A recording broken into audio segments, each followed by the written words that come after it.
நிலம் நமது நிலம். ராணுவமே ராணுவமே வேண்டாம் வேண்டாம் வேண்டாம் வேண்டும் வேண்டும் வேண்டும் வேண்டும் வேண்டும் வேண்டும் வேண்டும் வேண்டும். நமது நிலம் நமது நிலம் நமது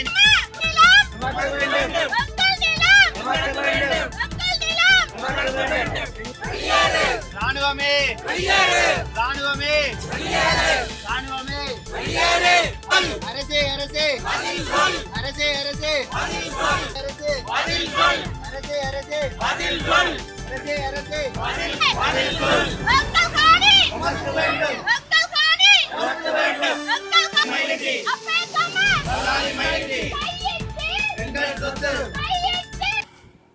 தங்களுடைய பூர்வீக காணிகள் விடுவிக்கப்பட வேண்டும் என்ற தங்களுடைய அபிலாஷைகளை வெளிப்படுத்தி மயிலிட்டி பிரதேச மக்கள் தொடர்ச்சியாக இந்த போராட்டத்தை முன்னெடுத்து வருகின்றனர்.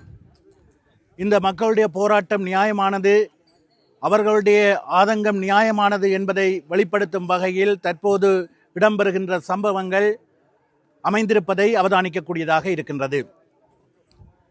திருகோணமலை மாவட்டத்திலே கன்னியா வெண்ணூற்றுக்கு அருகாமையிலே பன்னெடுங்காலமாக அமைந்திருந்த இந்து சமய ஆலயம் ஒன்று அமைந்திருந்த பகுதி கடந்த காலங்களிலே பாதுகாப்பு தரப்பினரால் யுத்தம் காரணமாக கையகப்படுத்தப்பட்டிருந்த நிலையில் அந்த பகுதியிலே உருவாக்கப்பட்ட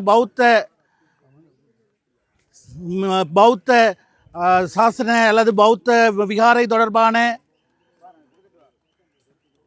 இருப்புக்களை, பௌத்த விகாரை தொடர்பான சான்று பொருட்களை ஆதாரம் காட்டி அந்த பகுதி இன்று தொல்லியல் திணைக்களத்தினால் கையகப்படுத்தப்பட்டிருக்கிறது. கையகப்படுத்தப்பட்டது மாத்திரமல்லாமல் அந்த பகுதியிலே தொல்லியல் பொருட்சின்னங்களை பாதுகாப்பதற்காக கட்டுமான பணிகள் முன்னெடுக்கப்படுவதாகவும் அதற்கான வேலைப்பாடுகள் ஆரம்பிக்கப்பட்டிருப்பதாகவும் சொல்லப்பட்டிருக்கிறது. அதனை நேற்று இங்கே வருகை தந்த துறைசார் அமைச்சர் கூட வெளிப்படுத்தி இருக்கின்றார். இது என்ன நியாயம்?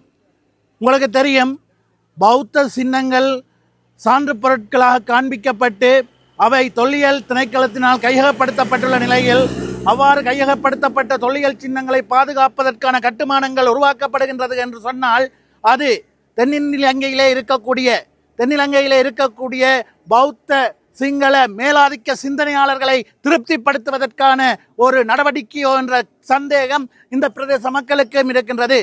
இன்று கன்னியா வெண்ணூற்றிலே ஏற்பட்ட நிலை நாளை இங்கே மயிலிட்டியிலும் பசாவளானிலும் பலாலியிலும் நடைபெறாது என்பதற்கு என்ன உத்தரவாதம் என்ற நியாயமான சந்தேகம் இந்த பிரதேச மக்களுக்கு இருக்கின்றது.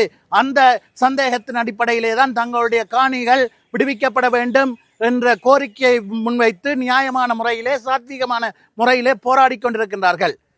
இவ்வாறான நிலையிலே பொறுப்பு கூற வேண்டிய இந்த அரசாங்கம் மக்களுக்கு போக்கு காட்டிக் கொண்டிருக்கின்றது. எங்களுடைய மக்கள் போக்குகளுக்கு அடுபட்டு விடுவார்கள், சிந்திக்கும் திறனற்றவர்கள் என்ற சிந்தனையோடு இந்த அரசாங்கம் இவ்வாறான போக்கு காட்டிக் கொண்டு இருக்கின்றதா என்பதை கேட்க விரும்புகின்றோம். இங்கே மக்கள் போராடி கொண்டிருக்கின்றார்கள்.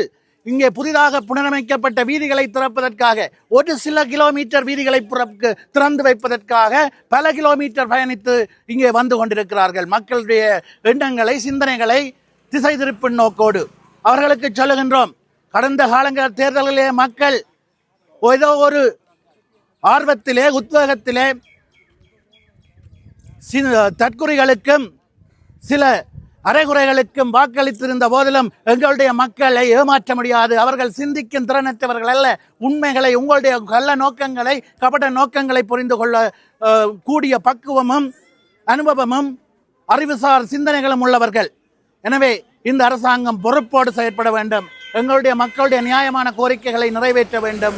அவர்களுடைய காணிகள் விடுவிக்கப்பட வேண்டும் என்பதுதான் எங்களுடைய எதிர்பார்ப்பாக இருக்கிறது.